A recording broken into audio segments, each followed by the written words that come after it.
Είμαστε μια οργάνωση από νέους για νέους. Τα μέλη μας όχι μόνο συμμετέχουν στις δραστηριότητες μας, αλλά συμβάλλουν ενεργά και στη χάραξη πολιτικής του οργανισμού μας και στην επιλογή των προτεραιοτήτων, των οποίων θα ασχοληθεί την δεδομένη περίοδο.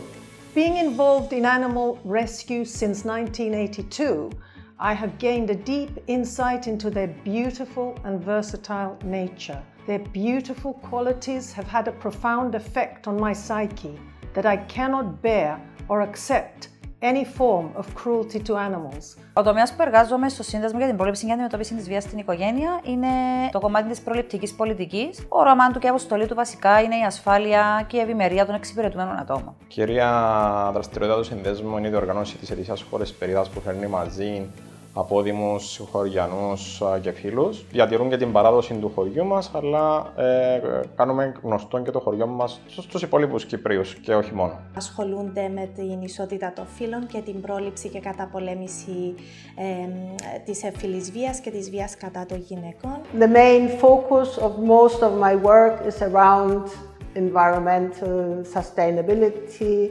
activities. Η ΟΣΑΚ εκπροσωπεί 38 συνδέσμους ασθενών, οι οποίοι έχουν χιλιάδες μέλη τους παγκύπρια.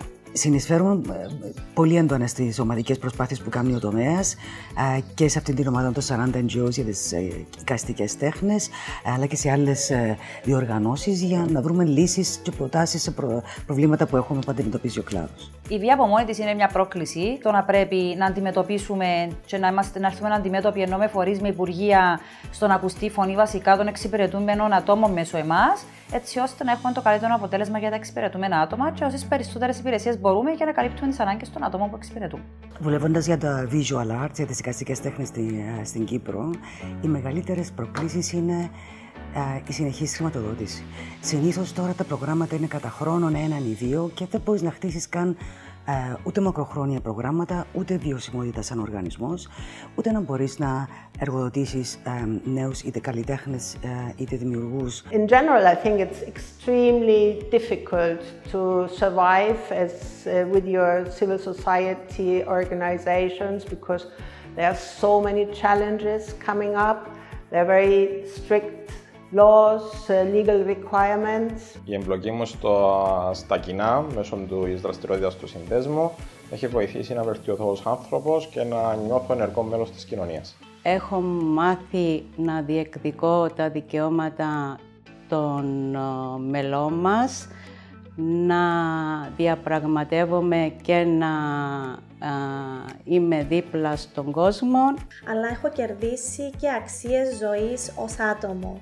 Έχω μάθει την αδερφοσύνη, την ομαδικότητα, την αλληλεγγύη. Ανάπτυξα διάφορες γνώσεις, δεξιότητες, γνώρισα κόσμο και πλέον αντιλαμβάνομαι καλύτερα τι σημαίνουν κάποια κοινωνικά ζητήματα και πόσο σημαντική είναι η κοινωνική προσφορά. Μου έχει δώσει πάρα πολλά. Μου έχει δώσει μεγάλη γνώση και εμπειρία και αίσθηση empowerment, δηλαδή ενδυνάμωσης.